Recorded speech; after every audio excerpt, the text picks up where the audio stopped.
Let's see. So next up, we have Ari Blatt from Mid-Coast Watersheds Council. So let's see.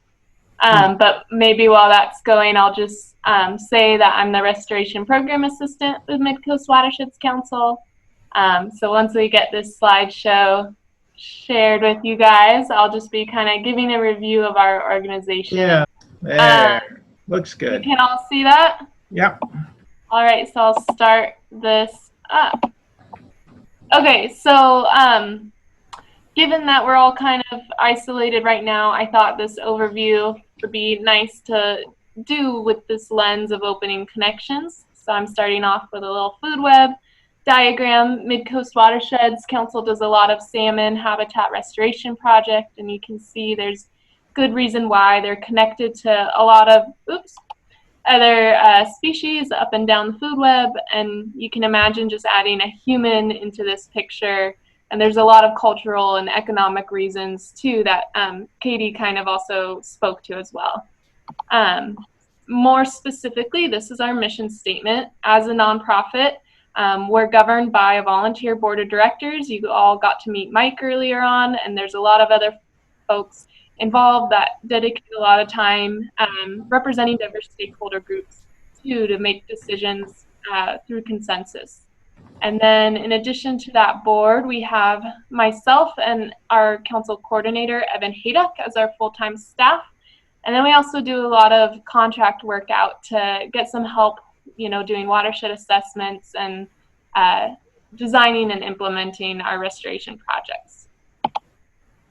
We are one of 59 watershed councils in the state of Oregon. And so even though we're all spread out across the state, we share this same kind of community-based structure where a lot of the funding that we get is through the state-run Oregon Watershed Enhancement Board. We also apply to other competitive grants through, state, federal, and private funding sources. So that's kind of a sense of the bigger picture here. And a lot of these groups were formed in the 90s when, declines in salmon were being recognized as a problem and that habitat restoration was a solution. Where we work across the Central Coast starts up in the Salmon River by Cascade Head is our northern boundary, and then Heceta Head is the southern boundary. Up north, we overlap a bit with the Salmon Drift Watershed Council, and then we also cover all these other watersheds, the Siletz, Yaquina, Alsea, Yachats, and these ocean tributaries. I'm going to talk about two projects, one that takes place in the Siletz Basin and one in the Yaquina. This is North Creek. It's a tributary to Drift Creek in the Siletz watershed. And last summer, we, with a bunch of partners, implemented a major culvert replacement project after 5 years with those different partners to fund and design the project. And this photo was taken in the 1980s. These are U.S. Forest Service personnel. That kind of gives scale to how undersized this culvert was. Also, the rushing water coming out that's constrained to the size of the pipe had a fire hose effect where downstream spawning gravels were blown out of the system. Fish couldn't get up the system at these high velocities. And then also the transport of wood through the streams was blocked by how small it was. Besides this fish passage barrier, this is otherwise a pretty pristine watershed. It's managed by the Forest Service to encourage old growth conditions. And so that in turn makes for a really great stream habitat that is important for salmon to be able to access, as well as other organisms. So this past summer, this is the new culvert that went in. This is 50 feet wide, 15 feet tall, has this nice, more natural bottom to it, unlike the 12-foot diameter, metal pipe bottom. And so now that this is in place, ecological and human connections are possible.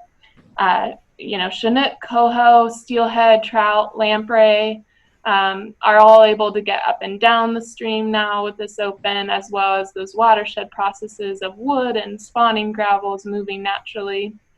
And also human connections are possible. The over the surface of the culvert is a Forest Service road that allows for access to really beautiful recreation areas, as well as Drift Creek Camp. Looking ahead to this summer, our work will be in the Yaquina Estuary. So you can see up here at the top is Toledo, and so we're just upriver of Toledo. This is a 55-acre tidal wetland that we call Y27 after some tidal wetland surveys that took place in the 90s. Tidal wetlands are really important for a lot of different species. For young salmon, they're important kind of nursery grounds where before they go out to the ocean, they're getting really big out in these really cool sinuous channels where they can find a lot of cover and food. And getting to larger size before they go out to the ocean means that they'll have a better chance of surviving and coming back to spawn in our local rivers. So work began at Y27 in 2001. It involved taking out some of this remnant dike that you can see on the edge and making some of these sinuous channels that at that time weren't there. A lot has been learned since then, and so we're excited to go back to this site and work on taking out more of the dike and making some of these linear ditches into more of these, more beautiful natural channels that will provide a lot of that rearing habitat for fish. We'll also be doing some planting and seeding of native species, and that will provide more cover, more habitat for, the above ground species, like different birds, and it's also going to store a lot of carbon. So all of these activities together will set this site up to be more resilient to climate change, a bit of climate change mitigation, and as sea levels rise, this is a place that will still have high quality habitat. For all of you all, if you're interested in getting involved with restoring our watersheds, there's a lot of independent steps you can take. I think a lot of people have spoken to already tonight. And at this time, that's kind of a little bit what we're limited to. But in the future, now's a really good time to get familiar with our website. We have a lot of resources on there. We have live recordings of previous presentations we've hosted. And we also, in the future, will be showing our news and events on there. And so you can find out about how you can come out with us and plant native species, doing all these things up here in a group setting. That's pretty powerful, as well as our community events, like different presentations. So we hope that all of you right now are taking precautions to stay healthy during this time, because we would love in the future to meet you at these events or see you again if we've met before. So happy Earth Day, and thanks so much for listening, everyone. Yeah, thanks, Ari.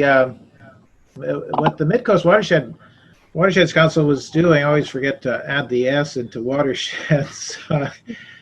Yeah, they were having a carbon mitigation series supposed to run for 6 months, and then it came to an abrupt end, about a month or so ago. It was. Yeah. So we did actually work to reschedule. There were 3 speakers that hadn't gone yet, and we worked with them, and they will be coming in the fall. So we'll have them in October, November, and December. So look out for that. Good. Yeah, I attended the first 3. They're very well attended, really great presentations. So my hat's off to the Watersheds Council. All right, thank you. Thank you, Ari.